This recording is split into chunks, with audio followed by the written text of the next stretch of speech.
In the magical world of Alnieth, there is an ongoing war between the mortals with limited lifespans and the immortals with respawn hacks.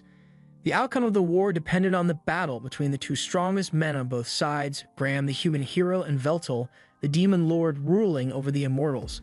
A battle like this would normally be a lost cause since Veltal is immortal, but with the holy sword Graham possessed, he was able to deal a blow strong enough that it somehow overcame Veltal's regeneration and led to his demise. Veltal couldn't help but praise the hero for managing to defeat him, but he was still salty about losing to a mortal, so in his final moments he swore that he would return to get his revenge, and with that he vanished from the world. Years later, Veltal awakens once more, and he is greeted by one of his loyal servants, Makina. She kneels before him and says she has patiently waited 500 years for the day that he would return, and she apologizes for having to attend to him in such informal attire, but Veltal says he doesn't mind. He's just glad she managed to perform his reincarnation ritual and bring him back to life, but with that said, he has no clue where they are and wants to begin his conquest of Alnieth once more. However, about that, Makina tells him a lot of stuff happened in the 500 years since his death, and Alnieth, it's gone. Around 80 years ago, Alnieth and Earth were caught in a major catastrophe, which caused the two worlds to fuse with one another. As a result, 90% of the population was wiped out and national governments ceased to function. So cities began to operate as independent states, and a few wars have broken out since then, but things are relatively peaceful now. That's the present state of the world, and given that Earth possessed incredibly advanced technology and Alnieth possessed Magitech, the fusion of the two worlds led to a lot of rapid advancement. Makina leads him to the surface to show him what the new world looks like, and Veltal is astounded by how far the world has come, but in his astonishment, he forgets to pay attention to his surroundings, so he nearly bumps into a random guy in the street, and Makina has to push him out of the way. He apologizes to her for letting himself get distracted, but he can't believe that man so carelessly bumped into her, one of the 6 Dark Peers. It's almost as if they don't know or care who she is, so Veltal is prepared to instill a new sense of fear into these foolish mortals. He raises his hand to the sky, and Makina already knows what he's about to do, so she tries to tell him it's not a good idea, but it's already too late as he has already fired his spell into the sky and created a massive hole in the cloud cover. In an anticlimactic turn of events, the people seem more annoyed than scared by the fact that someone was dumb enough to use magic in the city, and an alarm goes off soon after, so Makina explains that it is forbidden to use grand magic within the city, so they have to get out of here before they get in trouble. Veltal doesn't understand why he has to do something as cowardly as running away, but since Makina insists, he goes along with her. However, as they are leaving, Veltal notices someone who looks a lot like the hero Graham. He has no time to confront the man as Makina continues to drag him away. Once they are out of danger, Makina sits down with Veltal and informs him that after he died, the Immortals had to sign a ceasefire with the mortals and the war between them ended. But when the worlds fused 80 years ago, the citizens of the Immortal Kingdom were forced to scatter all across the world, and not long after, the major industries began a crusade against them.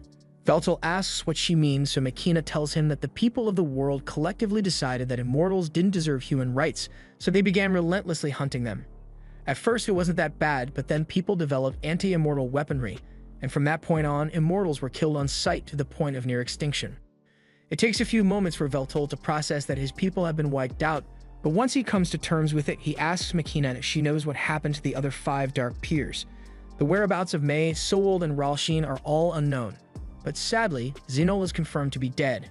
He sacrificed himself and acted as a decoy so Makina can escape from the hunters, and he said he was doing it for the sake of Veltal, because aside from Ralshin, Makina was the only other person capable of performing Veltal's reincarnation ritual.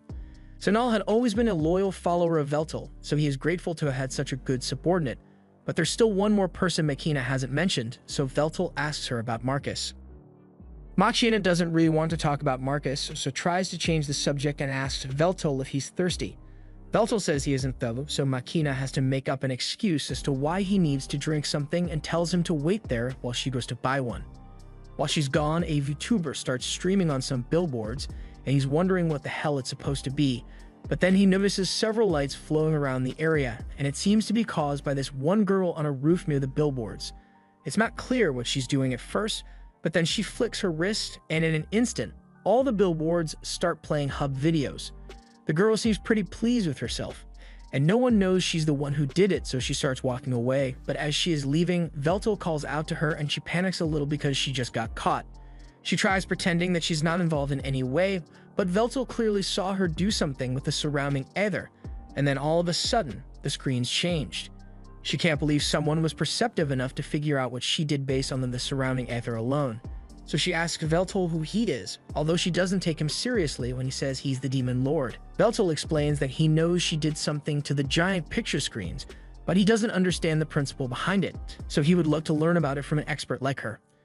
The girl is flattered that he thinks she's an expert on the subject, so she starts talking about how this was just some basic hacking, and by comparison, leaking the Pokemon files was way harder. All she did just now was take advantage of a fatal flaw in the billboard's logic barrier, and then she just slipped in some spicy videos for fun. Veltal interrupts her speech and tells her she is looking for one of his subordinates named Marcus, and he's wondering if she has any idea where he can find him.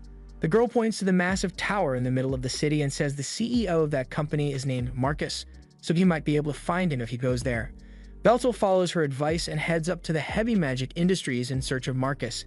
As he enters, he spots this weird-looking thing waving at him, but he ignores it and heads to the front desk and tells the receptionist that he is here looking for Marcus. But before he's even done speaking, Marcus's private secretary comes down and says she is here to bring Veltal to Marcus. They both get on an elevator headed to the top of the tower, and while they go up, Veltal notices that the secretary has a pin of that thing he saw when he came in, so he asks what that is about. She proudly exclaims that this is the mascot of the company, and they plan to create a brand around it in the near future. Eventually, Veltal arrives at the top of the tower, where he finds Marcus sitting atop his throne. Marcus says it has been a long time since he last saw Veltal, but Veltal finds it disrespectful that Marcus is remaining seated while in the presence of his king. Marcus ignores him and asks what business he has here, so Veltal says he wants Marcus to help him rebuild the Immortal Kingdom. Marcus laughs in his face for a solid minute before telling him that he won't be doing that in a mocking tone.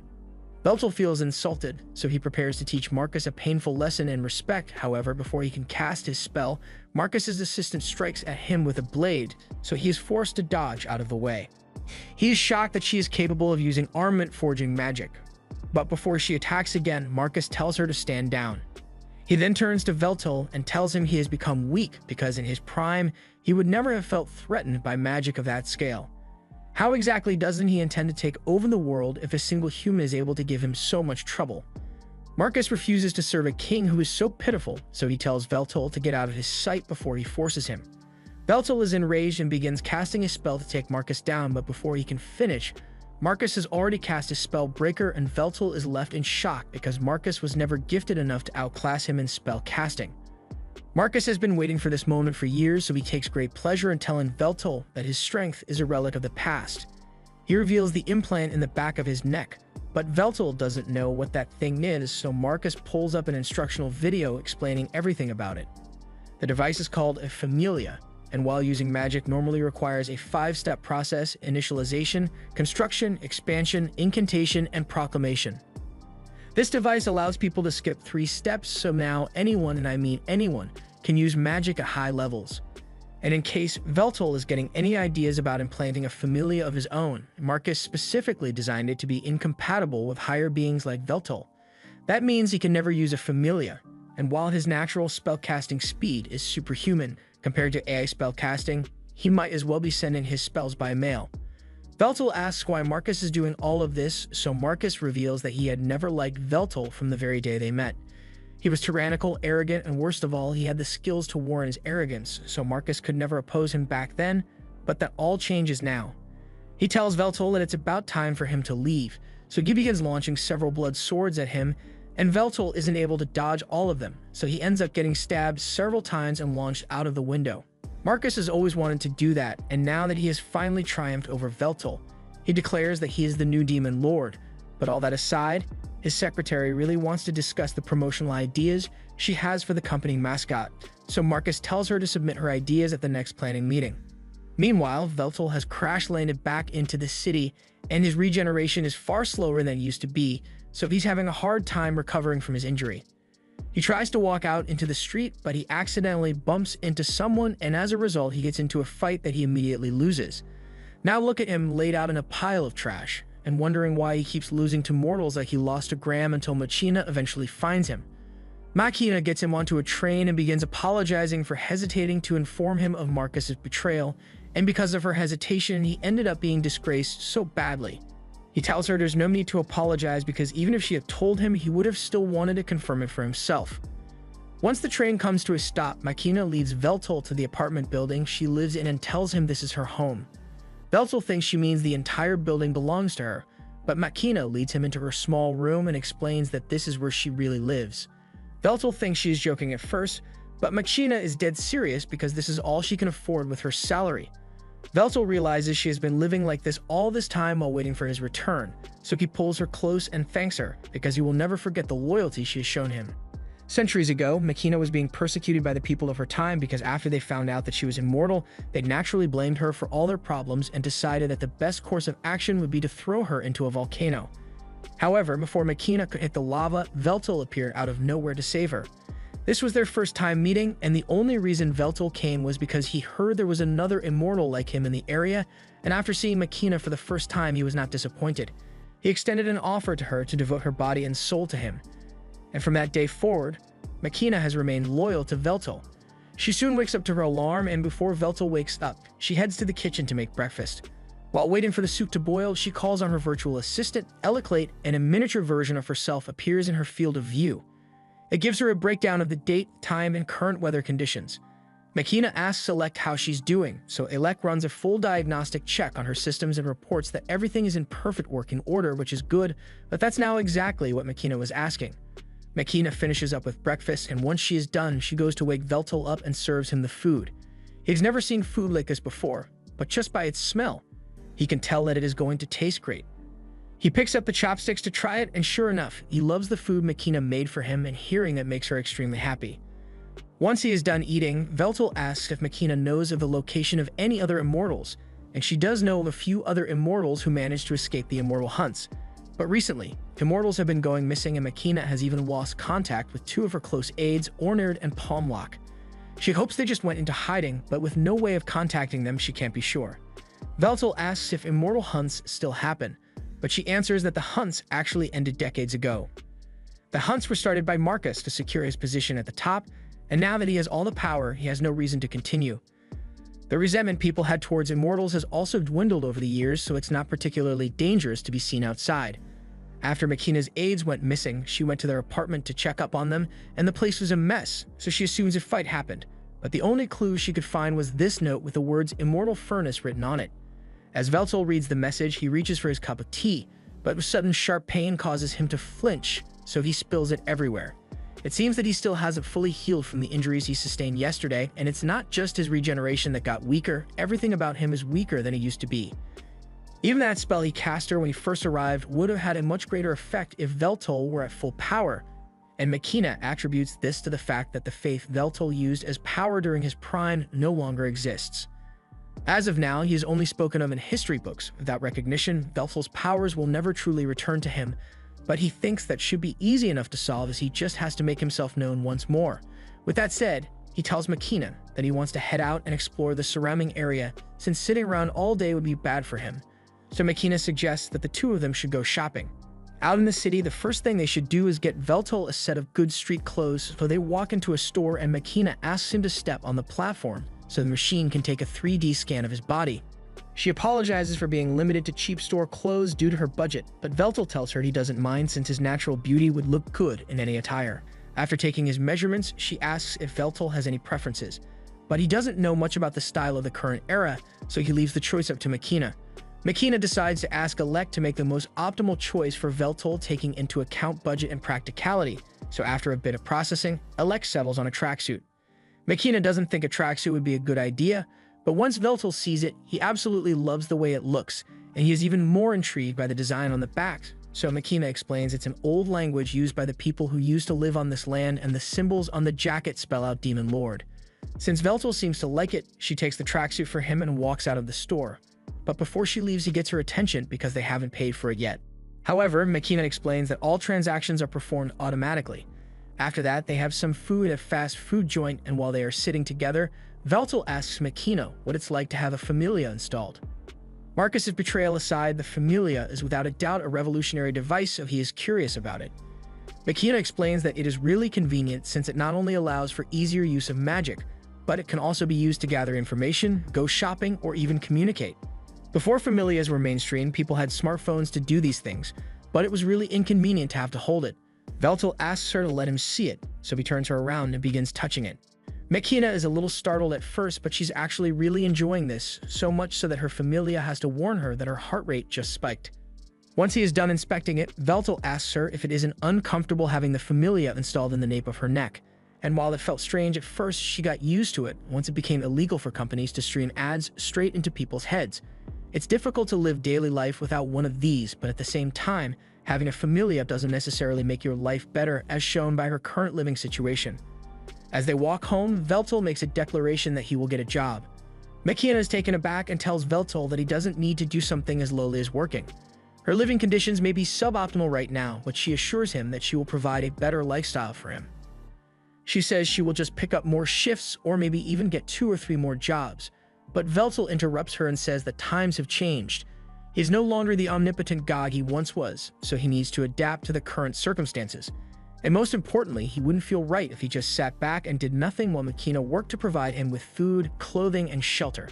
Without his duties as king to occupy him, he will need to take up labor, but that does not mean he has given up on conquering the world, so he asks Makina if she is willing to continue to serve him, and Makina swears to be by his side for the rest of her life. Later that day, Veltal is about to head out to look for a job, but Makina refuses to let him go without her because she's worried about him. Veltal tells her she can't come since she has her own job to worry about, but Makina says she can just call off for the day so she can go with him. Veltal refuses to let her do that, so he reminds her that in the unlikely event that he fails to find a job, he would have to rely on her income, so she can't just skip out on her job. Makina agrees to let him go on his own, but for safety, she hands Veltal a device that comes with a little money in case of emergencies. It also has a tracker, so if there's any trouble, Veltal can use this to contact her, and she will race over as soon as possible. He realizes that she is worried about him, but the extent she is going to just makes him feel like a child. Still, even though he said he wanted to go by himself, he doesn't have a clue what kinds of jobs are available or how to get one. He's also starting to get hungry, so he can't afford to be picky about it, unless he wants to end up begging on the street.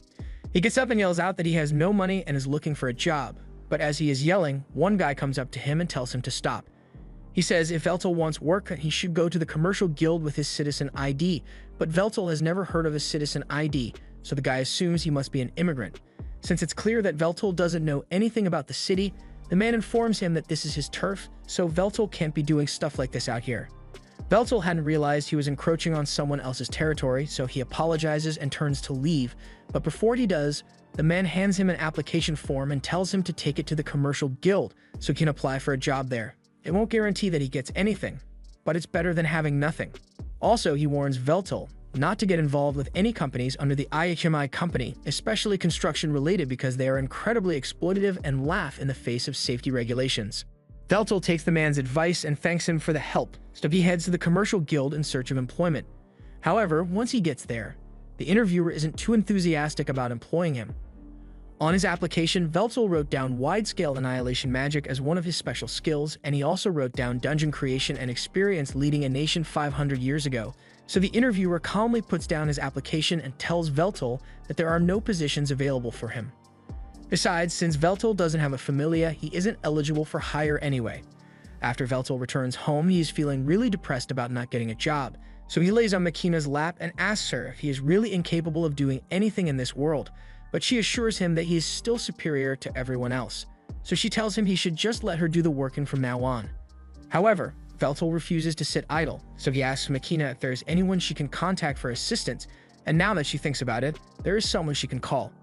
Veltal is surprised that Makina actually has a friend in this era, but Makina wouldn't exactly call the person a friend. They do go shopping together, eat, play, and sleep over sometimes, but that's about it. Veltal is confused because they sound exactly like a friend to him, but Makina still refuses to acknowledge it. A little while later, they meet Makina's friend in a nearby cafe, and it turns out to be a hacker girl Veltal had met yesterday. She introduces herself properly to Veltal and says her name is Takahashi, but even though Makina had mentioned how the Great Demon Lord would one day be revived, she never actually thought she would be able to meet him in the flesh. She starts poking Veltal to make sure he is real, and Makina yells at her not to be disrespectful, but Veltal says it's fine since he is the one asking her for assistance here. Veltal asks how Takahashi and Makina met, so Takahashi starts explaining that she met Makina on a doujin site, but after seeing the look on Makina's face, she realizes that she probably shouldn't tell Veltal about Makina's search history, so she tells him to forget about it. Just then, Veltal notices the familia on Takahashi's neck, so he reaches over to inspect it, which freaks Takahashi out. But she lets him finish what he's doing. Veltal apologizes for startling her, but he noticed that Takahashi's familia was different from Makina's, so he was looking into how it is built and how it functions. Takahashi is surprised that Veltal can do all that just by touching it. So Makina explains that Veltal has a Sage Eye ability that allows him to use the flow of mana to understand the composition of any object he touches. He has a general idea of how a familia works, but there are still a lot of components he can't fully analyze yet. However, that's a problem for another day because the reason they are here right now is to ask if Takahashi can introduce Veltal to some kind of work. She asks why Veltal doesn't just go to the commercial guild, but he already tried that, and they rejected him for not having a familia. And due to a certain CDO's vendetta against him, Veltal can't have a familia installed, so they were hoping Takahashi would have some ideas. Takahashi thinks about it for a second, and Veltal is a young-looking, 500-year-old demon lord with a great voice, a handsome face, and no familia. Yeah, there's only one clear option available, so it has been decided that Veltal will become a streamer. This was the end of episode 2. Subscribe to not miss the next part.